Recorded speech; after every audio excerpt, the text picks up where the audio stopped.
Sejam bem-vindos a mais um vídeo do Conhecimentos da Humanidade.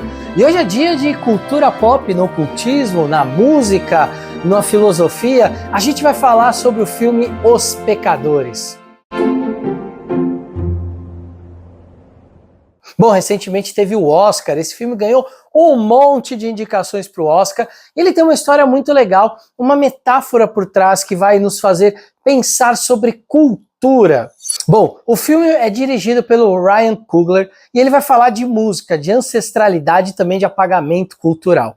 Ele se passa nos anos 30 nos Estados Unidos e conta a história de dois irmãos, os dois gêmeos, interpretados pelo mesmo ator, o Michael B. Jordan, e ele interpreta o Fumaça e o Fuligem, esse é o apelido dos dois, e os dois chegam ali no Mississippi, onde eles resolvem pegar o dinheiro que eles ganharam em Chicago, provavelmente trabalhando para o Al Capone, e eles pegam esse dinheiro para abrir uma casa noturna onde os negros da região podem se divertir depois de um dia árduo de trabalho nas fazendas do Mississippi.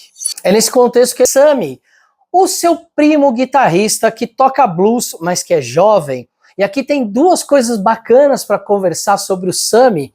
Primeira, que o blues é dito que é uma técnica, um estilo de música que apenas aqueles mais velhos, mais experientes, mais sofridos podem realmente tocar. E o Sammy é um jovem, mas ele tem esse dom na alma. Não à toa, ele é inspirado em um guitarrista que existiu de verdade, chamado Robert Johnson. Sim, nosso querido Robert Johnson é famoso, porque foi ele que foi atribuído a primeira vez um músico ou um artista que fez pacto com o diabo, e ele adorava brincar com isso. As pessoas diziam que ele era muito jovem para tocar blues daquele jeito. Se alguém falou, você fez pacto com o diabo, ele gostou da brincadeira e disse, eu fiz mesmo um pacto com o diabo numa encruzilhada aqui no Mississippi. Essa história cresceu, todo mundo dizia que ele tinha pacto com o diabo para tocar blues daquele jeito.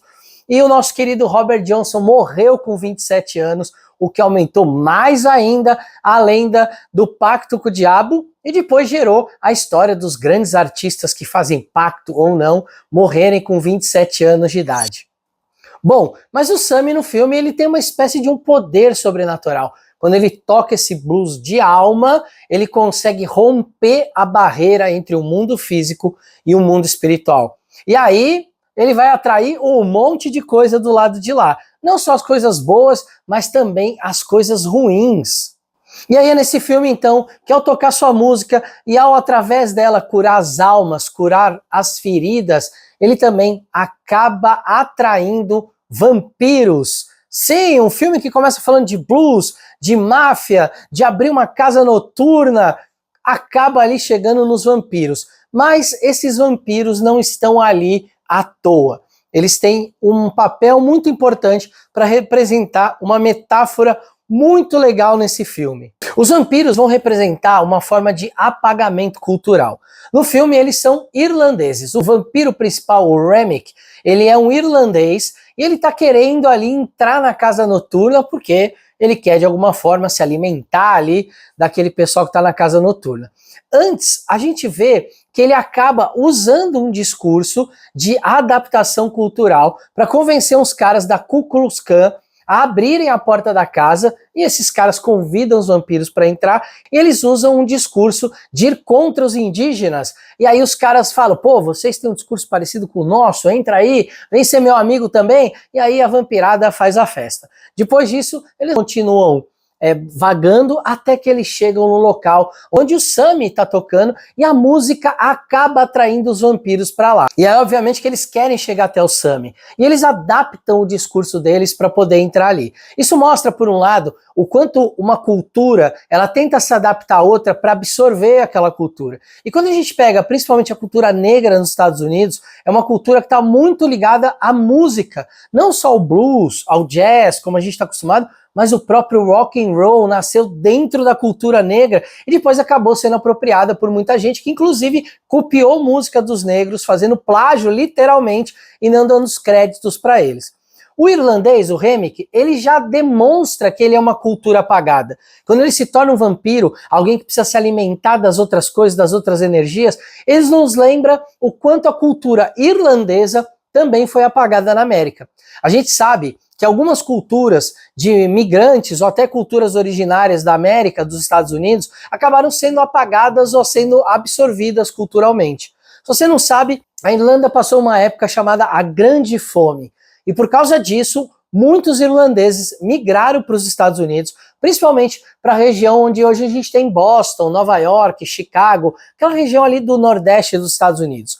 Mas não só eles, os italianos também migraram em grandes quantidades, assim como outros povos. No caso dos negros, por exemplo, foi uma migração forçada através da escravidão.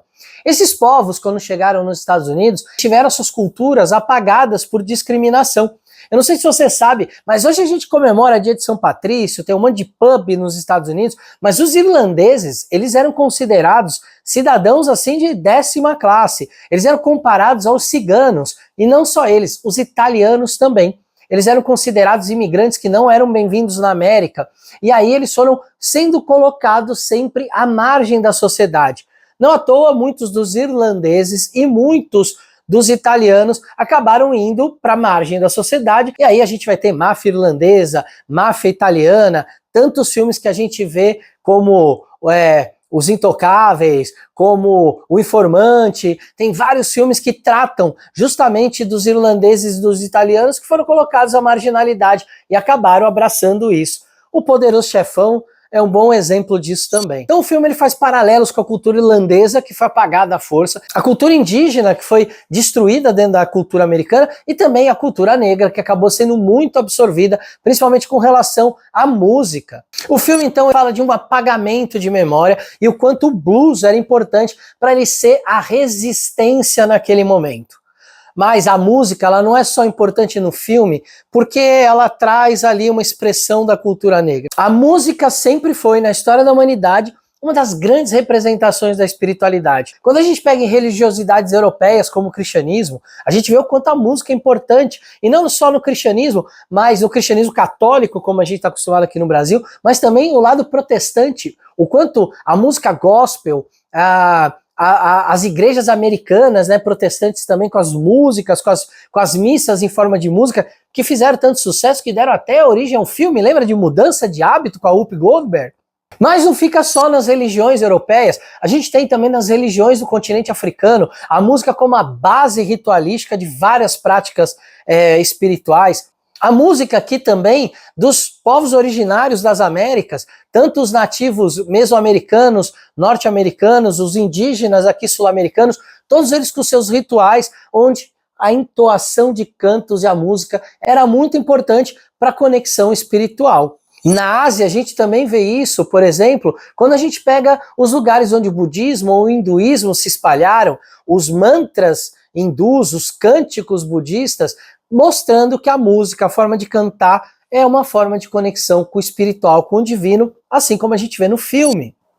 O nosso protagonista no filme, ele passa por um dilema, porque o pai dele quer que ele toque na igreja, quer que ele se aculture, quer que ele seja absorvido pela cultura dominante ali naquele momento, mas o Sammy não quer. O Sammy ele quer tocar o blues dele, ele não quer tocar na igreja, e aí ele vê essa oportunidade ali com Fumaça e com Fuligem de poder tocar nessa casa onde ele pode ser ele mesmo. E aí quando ele tá ali feliz, tocando, e essa cena é muito emblemática, os espíritos antigos, ancestrais, dançando junto com as pessoas ali na casa noturna, é a hora que os vampiros chegam. Ou seja, é a hora que o apagamento, a tentativa do apagamento, a tentativa da subtração da energia vital daquela cultura se manifesta tentando invadir aquele espaço.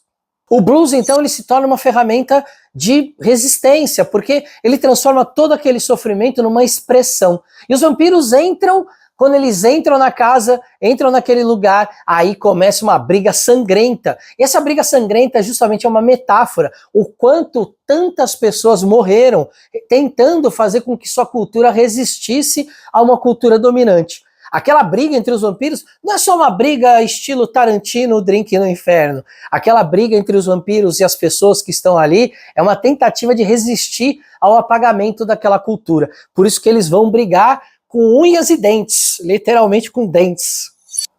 O filme então nos ensina o quanto a expressão cultural, nesse caso pela música, pode ser um portal para a nossa ancestralidade espiritual, para a nossa expressão espiritual, e o quanto o Sammy briga por isso, e não só ele, né, mas os outros personagens ali também que brigam pela sua sobrevivência, estão brigando justamente pela sobrevivência dessa cultura.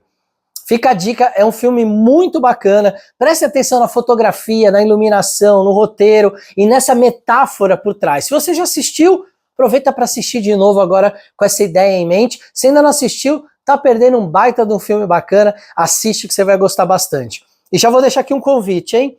Hoje é sexta-feira, a gente tá falando aqui de cultura pop, você já tem aí o seu fim de semana para assistir. Semana que vem eu vou falar de Nosferatu. Vou pegar esse link do vampiro e a gente vai falar de Nosferatu. Espero que vocês tenham gostado. Esfirras vampirescas com dentinhos vampíricos para vocês. A gente se vê em mais um vídeo do Conhecimentos da Humanidade. Lembrando que toda segunda-feira um vídeo novo para vocês, toda quarta uma aula sobre o sagrado feminino e toda sexta estamos aqui falando de ocultismo na cultura pop, filosofia na cultura pop. Acompanhe aqui que você vai gostar. Valeu!